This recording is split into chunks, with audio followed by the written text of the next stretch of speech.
안녕하세요. 매매 잘 하셨나요? FOMC 회의를 앞두고 눈치 보기 장세의 흐름인 것 같은데요. 또 금요일에 미국 선물 옵션 동시 만기이라 이번 주엔 당분간 이런 모습이지 않을까 예측이 되네요. 구독, 좋아요, 알림 설정을 잘 해놓으시면 마법 같은 행운이 찾아올 수도 있습니다. 저는 오늘 단타는 두 종목 매매 대응을 했는데요. 이 중에서 원바이오젠만 설명해 드릴게요. 이 회사는 오는 15일에 열리는 베트남 K의료기기 전시회에 참가하는데 주로 창상 피복제를 만드는 회사예요. 보통 수분 밴드라고 하죠. 상처로부터 오염을 방지하거나 수술 부위에 상처 치료에 사용되는 거죠. 그리고 시총이 1,000억이 안 되는 회사지만 해마다 매출이 꾸준히 상승하고 있고 아무래도 우리나라 인구의 2배나 되는 베트남은 물론 동남아 지역에 진출할 예정이니까 기대감이 있어서 제가 이틀 전에 멤버십 가족분들께 소개해드리고 저도 오늘 매매 대응을 했는데요. 이 종목은 원래 어제 매매를 하려고 했었는데 마땅히 매수할 자리가 없어서 오늘 매매를 했어요. 일봉은 어제 조금 조정을 주었는데 이건 뭐 당연히 이런 그림이 나올 수 있기 때문에 계속 지켜봤고요. 분봉으로 매매 내역을 보시면 아침에 보합에서 시작해서 살짝 내려오더라고요.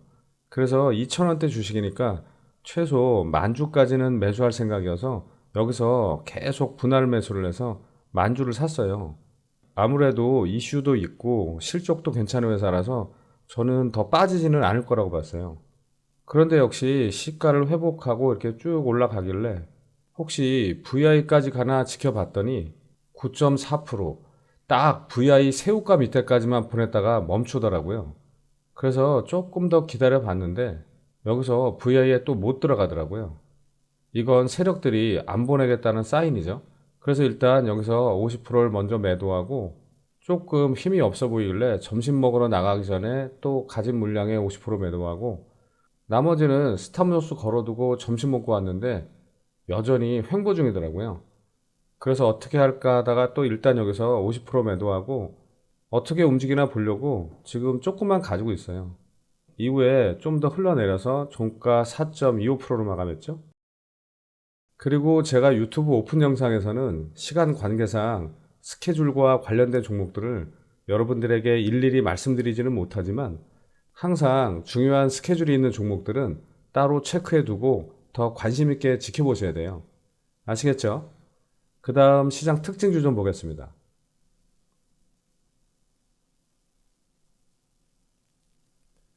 먼저 아이크래프트인데요. 인터넷 네트워크와 시스템을 구축하는 IT 개발 전문 기업으로 엔비디아의 AI 장비를 수입해서 고객사의 설치와 유지 보수 그리고 컨설팅을 하고 있죠.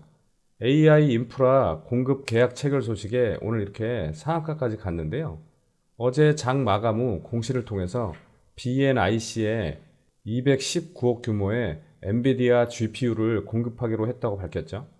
최근 매출액 대비 19.41%에 해당하는 금액으로 계약 기간은 올해 9월 15일까지라고 하네요.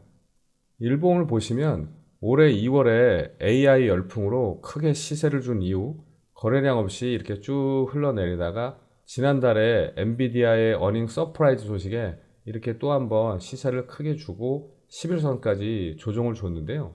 오늘 좋은 소식으로 다시 이렇게 불을 뿜었죠. 거래대금은 460억 넘게 나왔고 분봉을 보시면 아침에 16% 넘게 갭을 띄우고 아래로 4% 정도 뺐다가 다시 들어 올려서 9시 반 전에 이렇게 상한가에 말아 올렸죠. 앞으로 어떻게 움직일지 지켜보시기 바라고요. 그 다음 크리스탈 신소재 좀 보겠습니다.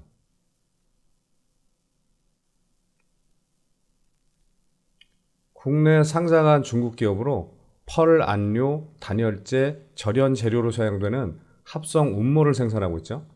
오늘 특별한 이유 없이 이렇게 상한가에 갔는데요.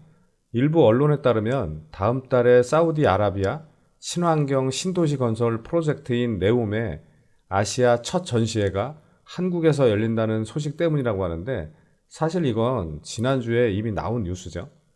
어쨌든 크리스탈 신소재는 인프라의 기초가 되는 전력 사업에 필요한 고품질 케이블의 핵심 원료인 합성 운모를 생산하고 있고, 중국 정부로부터 고품질 합성 운모 소재 부문 중점 추진 기업으로 단독 선정돼서 지원금을 받은 이력이 있어서 네옴시티 관련주로 엮이죠. 또 중국 자회사를 통해 그래핀 사업을 하고 있어서 그래핀 관련주로도 엮이는데요. 일봉을 보시면 지난 4월에 적정 의견 감사 보고서 제출로 상한가를 간 이후 21선 아래까지 조정을 주고 다시 지난달 12일 고품질 그래핀 용액 개발 성공 소식에 이렇게 상한가를 연속으로 3번이나 가면서 시세를 크게 준 이후 11선 아래까지 조정을 주고 이렇게 또 등락을 거듭하다가 야금야금 올려서 오늘 다시 상한가를 보낸 건데요.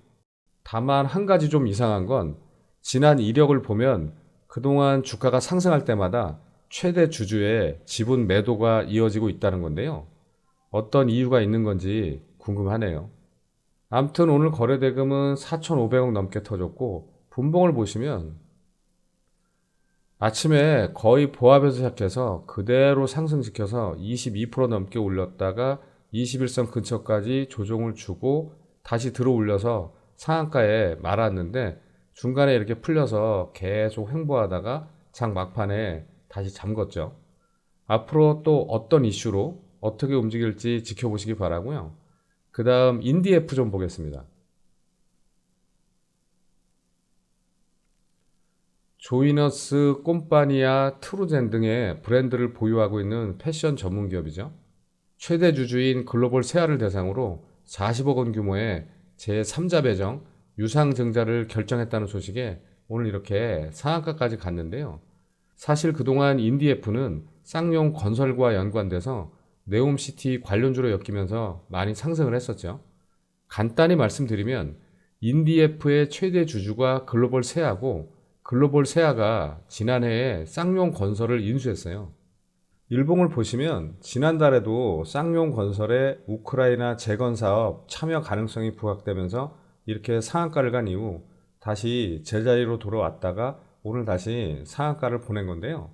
거래대금은 550억 넘게 나왔고, 분봉을 보시면 아침에 10% 넘게 갭을 띄우고 그대로 올려서 상한가를 터치만 하고 살짝 내려와서 이렇게 계속 횡보를 하다가 장 막판에 다시 말아 올렸죠.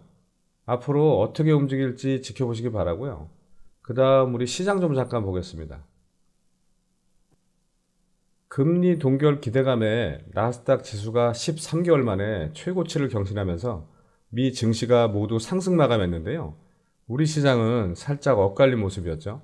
코스피는 갭상승으로 시작했지만 개인들의 매도세에 2637포인트로 마감했고, 코스닥은 갭상승으로 시작해서 외국인과 기관의 동반 매수세에 상승세를 이어가면서 896포인트로 마감했죠. 오늘 마지막으로 드리고 싶은 말씀은 어제 일본 오염수 방류 소식에 관련주들이 난리를 치다가 오늘은 언제 그랬냐는 듯 대부분 다 윗꼬리 달고 내려와서 음봉으로 마감했죠.